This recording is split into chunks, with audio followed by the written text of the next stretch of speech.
तो दोस्तों मैं अमित कुमार सिंह आपका अमित सिविल सर्विसेज एकेडमी में बहुत बहुत स्वागत करता हूं। दोस्तों मेरे चैनल पर डेली बिहार करंट अफेयर्स राष्ट्रीय तथा अंतर्राष्ट्रीय घटनाओं के साथ अपलोड होते हैं, जिसमें आप नेशनल और इंटरनेशनल खबरों को भी देख सकते हैं। पूरा 6 अखबारों का निचोड़ रहता है, जिसको दोस्तों आपको इसको पढ़ने के बाद डेली का न एक भी आपको बिहार करंट अफेयर छूटने वाला है, न आपका नेशनल और इंटरनेशनल का। बहुत ही यूनिक कॉम्बिनेशन है दोस्तों। आप जरूर चैनल को सब्सक्राइब करिए, दोस्तों में शेयर करिए, और पीडीएफ भी आप डेली का हमारे Amit civil services academy Telegram channel पर जाकर प्राप्त कर सकते हैं। तो देर न करिए, सब्सक्राइब जरूर करिए। चलते हैं आज के पहले क्वेश्चन की तरफ। बिहार के बेगूसराय की रहने वाली किस कवयित्री को मैथिली में साहित्य अकादमी अनुवाद पुरस्कार 2023 से सम्मानित किया जाएगा? देखिए दोस्तों, ये मेनका मल्लिक हैं। बिहार के नई कॉलोनी उलाव बेगूसराय की रहने वाली कवयित्री, कथाकार, अनुवादक, संपादक, रंगकर्मी मेनका मल्लिक को मैथिली में साहित्य अकादमी अनुवाद पुरस्कार 2023 से सम्मानित किया जाएगा। यह पुरस्कार उन्हें नेपाली भाषा के उपन्यास नीलकंठ के मैथिली अनुवाद के लिए दिया गया है। ठीक है, तो इसको ध्यान रखिए दोस्तों। बिहार के बेगूसराय की रहने वाली मेनका मल्लिक को मैथिली में साहित्य अकादमी अनुवाद पुरस्कार 2023 से सम्मानित किया जाएगा। VVI क्वेश्चन है दोस्तों, इसको जितना स्टार मारना है मार लीजिए, क्वेश्चन पूछने के प्रबल चांसेस हैं। गोवा में आयोजित 37वें राष्ट्रीय खेलों में बिहार के किस जिले की रहने वाली अनु गुप्ता ने कुश्ती स्पर्धा में कांस्य पदक जीता है? तो दोस्तों कैमूर जिले की रहने वाली है ये, इसको ध्यान दीजिए। 37वें राष्ट्रीय खेलों में कैमूर जिले की रहने वाली अनु गुप्ता ने कुश्ती स्पर्धा में कांस्य पदक जीतकर बिहार का नाम रोशन कर दिया है। बिहार ने अब तक 37वें राष्ट्रीय खेलों में 9 पदक जीता है। बिहार के खेल मंत्री सम्राट चौधरी हैं, भारत के खेल मंत्री अनुराग ठाकुर हैं। बिहार खेल प्राधिकरण के महानिदेशक रविंद्रन शंकरन ने इनको बधाई भी दी है। तो याद रखिए, गोवा में आयोजित 37वें राष्ट्रीय खेलों में बिहार के कैमूर जिले के रहने वाली अनु गुप्ता ने कुश्ती स्पर्धा में कांस्य पदक जीतकर बिहार का नाम रोशन कर दिया है। बिहार ने अब तक 37वें राष्ट्रीय खेलों में 9 पदक जीता है। 11 मार्च 2024 को पीएम मोदी ने बिहार की कितनी सड़क परियोजनाओं के लिए 4700 करोड़ देने की घोषणा की है? तो 10 सड़क परियोजना है दोस्तों। उप मुख्य 10 सड़क परियोजनाओं के लिए पीएम मोदी ने बिहार को 4700 करोड़ रुपए देने की घोषणा की है। उप मुख्यमंत्री सम्राट चौधरी ने बताया है कि बिहार में सभी एक्सप्रेसवे अब 4 लेन के बदले 6 लेन के बनाए जाएंगे। बिहार के परिवहन मंत्री विजय कुमार चौधरी हैं, जिनके पास शिक्षा मंत्री का भी प्रभार है। उप मुख्यमंत्री सम्राट चौधरी के पास भी बहुत सारे 9 लगभग प्रभार हैं। ये वित्त मंत्री हैं, स्वास्थ्य मंत्री हैं, खेल मंत्री हैं, पंचायती राज मंत्री हैं, पशु मंत्री और मत्स्य विभाग भी इनके पास है। तो बहुत सारे मंत्रालय उप मुख्यमंत्री सम्राट चौधरी के पास भी हैं। बिहार में अगर रेल परिवहन की बात किया तो दोस्तों 1860 में शुरू हुई थी, जबकि वायु परिवहन की शुरुआत भी 1860 में हुई थी। वर्ष 2022 के अंत तक भारत के बिहार राज्य में राष्ट्रीय राजमार्गों की लंबाई लगभग 5.9 हजार किलोमीटर से अधिक थी। हाल ही में एक रिपोर्ट के अनुसार बिहार में 2022 की तुलना में 2023 में सड़क दुर्घटनाओं में कितने प्रतिशत की वृद्धि हुई? तो दोस्तों 2% की वृद्धि हुई है 2022 की तुलना में। परिवहन विभाग के मंत्री विजय कुमार चौधरी की अध्यक्षता में 11 मार्च 2024 को सचिवालय में बिहार सड़क सुरक्षा परिषद की बैठक हुई। परिवहन सचिव संजय कुमार अग्रवाल ने कहा कि वर्ष 2022 में सड़क दुर्घटनाओं में लगभग 14% मृत्यु में 16.2% की वृद्धि दर्ज की गई थी। 2022 की तुलना में 2023 में सड़क दुर्घटनाओं की संख्या मात्र 2% की वृद्धि हुई है तथा मृत्यु में भी कमी आई है।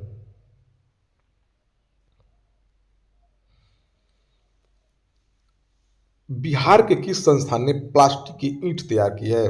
तो दोस्तों देखिए, बिहार के Muzaffarpur institute of technology Muzaffarpur के मैकेनिकल विभाग के छात्रों ने ईंट से प्लास्टिक की ईंट तैयार की है। प्लास्टिक में जिप्सम तथा फ्लाई ऐश मिलाकर ईंट बनाई जा रही है। MIT मुजफ्फरपुर के मैकेनिकल ब्रांच में प्रोजेक्ट शुरू हुआ है। ठीक है, तो ये बहुत बड़ा इन्वेंशन है। एक बिहार के विज्ञान एवं प्रौद्योगिकी मंत्रालय के मंत्री सुमित कुमार सिंह हैं। दिल्ली में संपन्न Mr and Mrs India body building and physics championship में पटना के किस खिलाड़ी ने तीसरा स्थान प्राप्त किया थी? अनिकेत राज है दोस्तों। इन्होंने दिल्ली में संपन्न Mr and Mrs India body building and physics championship में तीसरा स्थान प्राप्त किया है। बिहार के खेल मंत्री सम्राट चौधरी हैं। भारत के खेल मंत्री अनुराग ठाकुर हैं। दिल्ली की चर्चा हुई है तो दिल्ली के बारे में जान लीजिए। दिल्ली के मुख्यमंत्री अरविंद केजरीवाल हैं। दिल्ली के उपराज्यपाल विनय कुमार सक्सेना है। अभी दिल्ली में जो है दोस्तों आम आदमी पार्टी की सरकार है।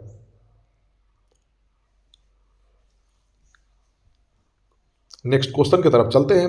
हरियाणा के नए मुख्यमंत्री के रूप में किसे चुना गया है? देखिए दोस्तों, जजपा के साथ भाजपा का गठबंधन टूटने के बाद जो है मनोहर लाल खट्टर जो हरियाणा के मुख्यमंत्री, उन्होंने इस्तीफा दे दिया। उनके इस्तीफा देने के बाद हरियाणा भाजपा अध्यक्ष और कुरुक्षेत्र से सांसद नायब सैनी को राज्य के मुख्यमंत्री के रूप में चुना गया है। इससे पहले मनोहर लाल खट्टर ने मुख्यमंत्री पद से इस्तीफा दे दिया था। सैनी साल 2014 में नारायणगढ़ से विधायक चुने गए थे। वह साल 2016 में खट्टर कैबिनेट में शामिल हुए थे। साल 2019 में वह कुरुक्षेत्र लोकसभा क्षेत्र से सांसद बने थे। हरियाणा के राज्यपाल बंडारू दत्तात्रेय हैं। तो याद रखिए, हरियाणा के 11वें नए मुख्यमंत्री जो है 11वें मुख्यमंत्री नायब सैनी बने हैं। फरवरी महीने के लिए ICC men's player of the month का अवार्ड किसने जीता है? देखिए दोस्तों, यशस्वी जायसवाल ने, जो अभी इंग्लैंड के साथ सीरीज हो रही है उसमें बहुत खतरनाक प्रदर्शन करने और बहुत अच्छा प्रदर्शन करने के कारण उनको प्लेयर ऑफ द मंथ का फरवरी महीने का अवार्ड आईसीसी ने दिया है। भारतीय सलामी बल्लेबाज यशस्वी जायसवाल ने इंग्लैंड के खिलाफ शानदार रन बनाने के बाद ICC men's player of the month का अवार्ड जीता है। वहीं फरवरी माह के लिए ICC women's player of the month का अवार्ड ऑस्ट्रेलिया की एनाबेल सदरलैंड को दिया गया है। बीसीसीआई प्रमुख रोजर बिन्नी है। तो दोस्तों जरूर आप बताइए कि आपको वीडियो कैसा लगा। और दोस्तों वीडियो का पीडीएफ आप हमारे Amit civil services Telegram channel पर जाकर डेली, मंथली, ईयरली पीडीएफ प्राप्त कर सकते हैं। प्रधानमंत्री नरेंद्र मोदी ने किस राज्य में कोचरब आश्रम का उद्घाटन किया है? तो गुजरात में दोस्तों। पीएम नरेंद्र मोदी ने गुजरात के साबरमती में कोचरब आश्रम का उद्घाटन किया है। साथ ही उन्होंने गांधी आश्रम स्मारक का भी मास्टर प्लान लॉन्च किया है। पीएम मोदी ने कहा कि 12 मार्च इसलिए भी महत्वपूर्ण है क्योंकि इसी दिन बापू ने दांडी यात्रा की शुरुआत की थी। कोचरब आश्रम साल 1915 में दक्षिण अफ्रीका से भारत आने के बाद महात्मा गांधी द्वारा स्थापित पहला आश्रम था। गुजरात के मुख्यमंत्री भूपेंद्र भाई पटेल हैं। गुजरात के राज्यपाल आचार्य देवव्रत है।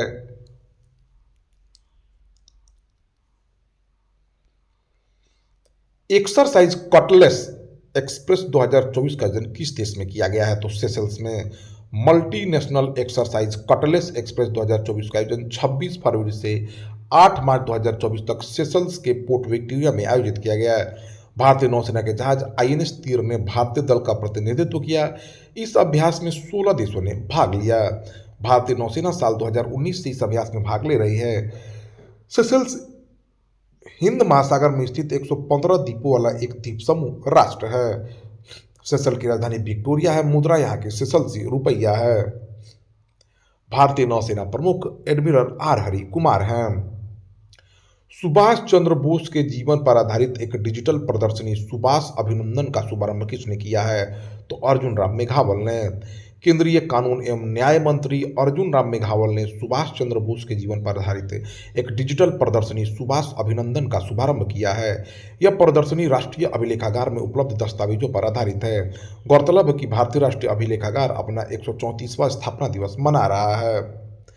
नेताजी सुभाष चंद्र बोस का जन्म 23 जनवरी सन 1897 को उड़ीसा के कटक शहर में हिंदू कायस्थ परिवार में हुआ था। उनके पिता का नाम जानकीनाथ बोस और मां का नाम प्रभावती था। 1938 में हरिपुरा कांग्रेस अधिवेशन में गांधी जी ने कांग्रेस अध्यक्ष पद के लिए सुभाष जी को चुना। 30 मई 1939 को सुभाष चंद्र बोस ने कांग्रेस के अंदर ही फॉरवर्ड ब्लॉक के नाम से अपनी पार्टी की स्थापना की। 21 अक्टूबर 1943 को बोस ने आजाद हिंद फौज के सर्वोच्च सेनापति की हैसियत से स्वतंत्र भारत की अस्थायी सरकार बनाई, जिसे जर्मनी, जापान, फिलीपींस, कोरिया, चीन, इटली, मांचुक और आयरलैंड सहित 11 देशों की सरकारों ने मान्यता दी थी। सुभाष चंद्र बोस के प्रमुख नारे तुम मुझे खून दो मैं तुम्हें आजादी दूंगा और जय हिंद हैं। हाल ही में मिशन दिव्यास्त्र के तहत MIRV टेक्नोलॉजी के साथ किस मिसाइल का सफल परीक्षण किया गया है? तो देखिए दोस्तों, DRDO ने हाल ही में multiple independently targetable re entry vehicle के साथ स्वदेशी रूप से विकसित अग्नि 5 मिसाइल का पहला सफल फ्लाइट टेस्ट किया है। अग्नि 5 मिसाइल 5500 से 5800 किलोमीटर की दूरी तक मार करने वाली एक इंटर कॉन्टिनेंटल बैलिस्टिक मिसाइल है। इसका स्पीड मैक 24 है, यानी आवाज़ की स्पीड से 24 गुना ज़्यादा यह चल सकती है। तो इसे अग्नि 5 के लॉन्चिंग सिस्टम में कनिस्टर तकनीक का इस्तेमाल किया गया है। भारत के अलावा दुनिया के सिर्फ 8 देशों के पास इंटर कॉन्टिनेंटल बैलिस्टिक मिसाइल है, जिनमें रूस, अमेरिका, चीन, फ्रांस, इजराइल, ब्रिटेन, चीन और उत्तर कोरिया शामिल हैं। इसकी रेंज में पूरा चीन और यूरोप, अफ्रीका के कुछ हिस्से भी आएंगे। यह मिसाइल 1.5 टन तक न्यूक्लियर हथियार अपने साथ ले जाने में सक्षम है, तो बहुत इंपॉर्टेंट है। 12 मार्च 2024 को प्रधानमंत्री नरेंद्र मोदी ने गुजरात के अहमदाबाद में कितने हजार करोड़ के रेल प्रोजेक्ट का इनॉग्रेशन किया है? तो 85,000 करोड़ का दोस्तों। 12 मार्च 2024 को प्रधानमंत्री नरेंद्र मोदी ने गुजरात के अहमदाबाद में 85,000 करोड़ के रेल प्रोजेक्ट का इनॉग्रेशन किया। उन्होंने देश भर के विभिन्न राज्यों से चलने वाली 10 वंदे भारत एक्सप्रेस ट्रेनों को भी हरी झंडी दिखाकर रवाना किया है। ये ट्रेनें अहमदाबाद मुंबई सेंट्रल, सिकंदराबाद विशाखापट्टनम, मैसूर डा एमजीआर सेंट्रल, पटना लखनऊ और न्यू जलपाईगुड़ी गुड़ी रूट पर चलेगी। इसके अलावा पीएम रेलवे स्टेशनों पर 50 प्रधानमंत्री भारतीय जन औषधि केंद्र को भी देश को समर्पित किए। इसके साथ वन स्टॉल का भी उन्होंने उद्घाटन किया। भारत के रेल मंत्री सह संचार मंत्री सह इलेक्ट्रॉनिक्स एंड आईटी मंत्री अश्वनी वैष्णव हैं। रेलवे बोर्ड के अध्यक्ष जय वर्मा सिन्हा हैं। दुनिया का सबसे बड़ा हथियार इंपोर्टर या आयातक देश कौन बन गया दोस्तों? भारत बन गया है। 11 मार्च 2024 को Stockholm International Peace Research Institute SIPRI ने दुनिया में सर्वाधिक हथियार खरीदने वाले देशों की लिस्ट जारी की। इस लिस्ट के अनुसार भारत दुनिया का सबसे बड़ा हथियार इंपोर्टर 9.8% हिस्सेदारी के साथ है। बीते 5 साल में भारत की हथियार खरीदारी 4.7% बढ़ी है। इस लिस्ट में दूसरे नंबर पर सऊदी अरब 8.4% के साथ है। कतर 7.4% के साथ तीसरे नंबर पर और यूक्रेन 4.9% के साथ चौथे नंबर पर है। पाकिस्तान को इस लिस्ट में 5वां नंबर मिला, जिसकी हथियार खरीदी 4.3% रही है।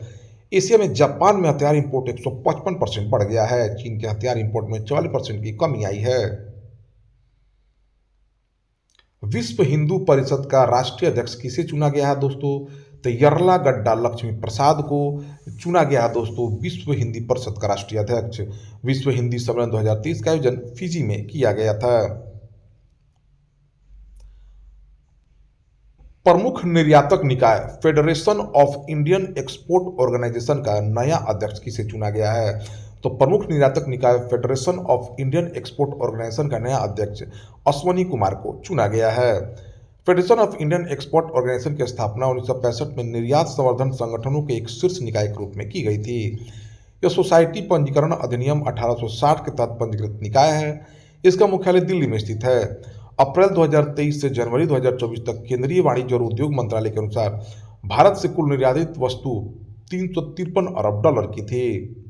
इस अवधि के दौरान कुल आयातित वस्तुओं का मूल्य 561.12 अरब डॉलर था।